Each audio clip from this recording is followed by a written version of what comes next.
আসসালামু আলাইকুম। কিভাবে সুন্দর একটি দৃশ্য অঙ্কন করা যায় আজকের এই ভিডিওটিতে তাই আমরা জানবো। চলুন দেখি কীভাবে সুন্দর একটি গ্রামের দৃশ্য অঙ্কন করা যায়। যদি ভালো লাগে থাকে অবশ্যই লাইক, কমেন্ট, শেয়ার এবং সাবস্ক্রাইব করবে। তাহলে চলো আর দেরি নয়। প্রথমে আমি বাড়ি অঙ্কন করব। বাড়ি অঙ্কন করার জন্য আমি উল্টো পাকে একটি ভি আঁকলাম এবং উপরে একটি দাগ টানলাম এবং নিচেও একটি দাগ টেনে নিলাম। দাগ টানার পর এটি আমাকে চালার শেপে তৈরি করলাম। চালার শেপ করার পর মাঝখানে একটা দাগ টানলাম।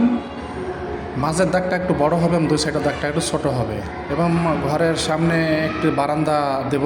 তার জন্য বারান্দার টিন দিলাম। এখানে টিন দেওয়ার পর ঘরের সামনে যে খুঁটি থাকে সেই খুঁটি 3টা খুঁটি দেবো আমরা এবং এই বারান্দাটি অঙ্কন করব। খুঁটিগুলোর নিচের অংশ মিলিয়ে দেব, তাহলে আমাদের বারান্দাটি তৈরি হয়ে যাবে। বারান্দা থেকে আমরা ঘরটির নিচের অংশ মিলিয়ে দিলাম। মিলিয়ে দেওয়ার পরে বারান্দার যে ভিতরের অংশটি দাগ দিয়ে নিলাম। এরপরে বারান্দার এবং ঘরের অংশটিকে আমরা বাঁধাই করে নেব। নিচের অংশটিও বাঁধাই করার পরে আমরা এই ঘরের দরজা অঙ্কন করব। দরজাটি ঠিক কালো করে দিলাম যাতে করে দূর থেকে অন্ধকার বোঝা যায়। এরপরে জানলা অঙ্কন করলাম।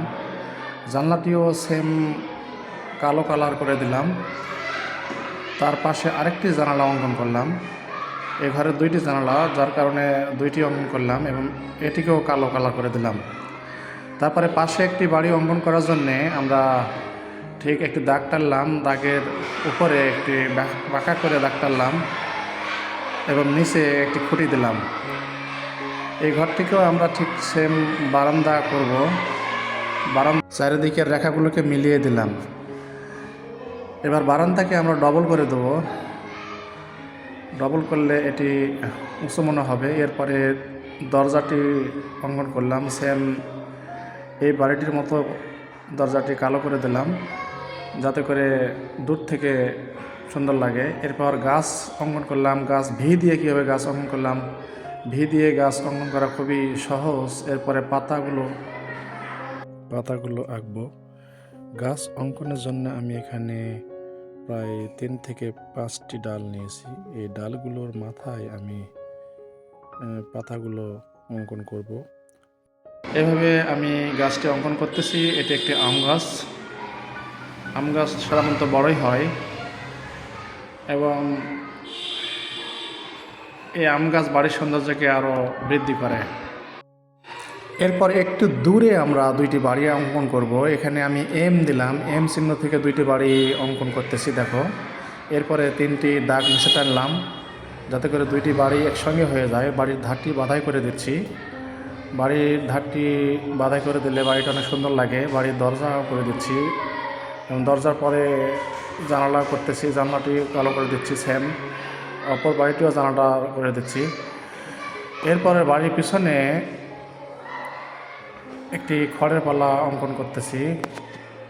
গ্রামের দৃশ্যতে খড়ের পাল্লা একটি কমন ব্যাপার। খড়ের পাল্লা দিলে খুব ভালো লাগে। তারপরে আমি একটি কলার গাছ দেব।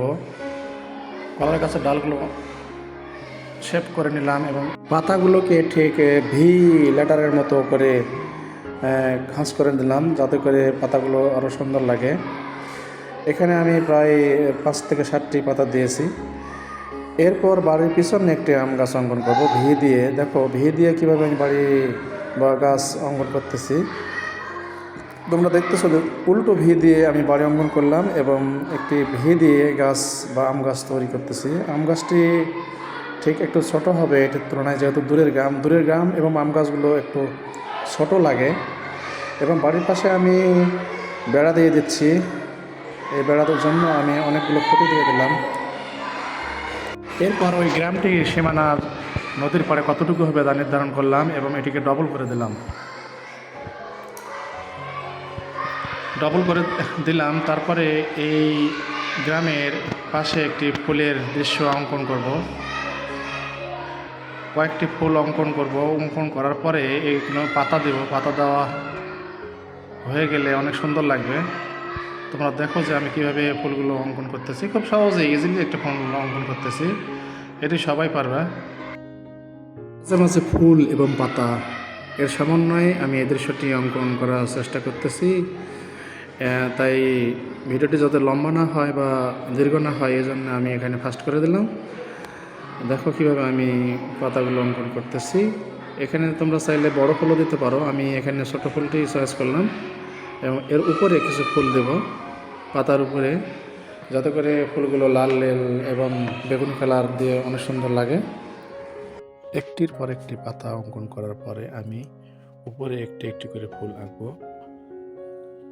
এখানে ফুলগুলো খুব সহজেই আঁকতেছি, যাতে করে সবাই আঁকতে পারো। ফুলগুলো আঁকা হলে আমি এই গ্রামের সীমানা দেব, যাতে করে গ্রামটি কত কত বড় তা সহজেই চেনা যায়। এখন আমি বাড়ির পাশ দিয়ে আঁকা বাঁকা করে একটি দাগ টানতেছি। এটি হলো নদীর পাড়, এই নদীর পাড়টা আমি ডবল করে নিচ্ছি। এরপরে বাড়ির পিছনে যে দৃশ্য, সেই দৃশ্যে আমি একটি রেখা টানলাম, যাতে করে দূরের গ্রামগুলো সহজেই দেখা যায়। দূরের গ্রামগুলো, ছোট ছোট গাছগুলো আমি আঁকলাম। এরপর আমি একটি সূর্য আঁকবো। সূর্য আঁকার জন্য আমি একটি মেরিলের ঢাকনা ইউজ করলাম। এরপর সূর্যের শেপটি অঙ্কন করতেছি। এটি আমি রুলের সাহায্যে করতেছি, যাতে করে একটু ভালো হয়। তারপরে আমি নৌকা অঙ্কন করব। এই নৌকা অঙ্কন করার জন্য চাঁদের মতো করে দুটি আমরা দাগ টানবো।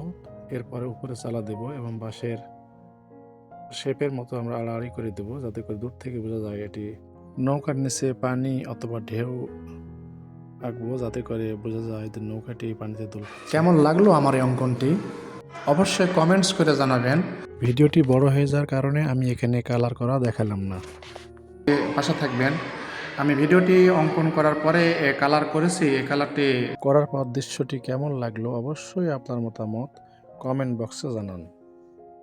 আল্লাহ হাফেজ।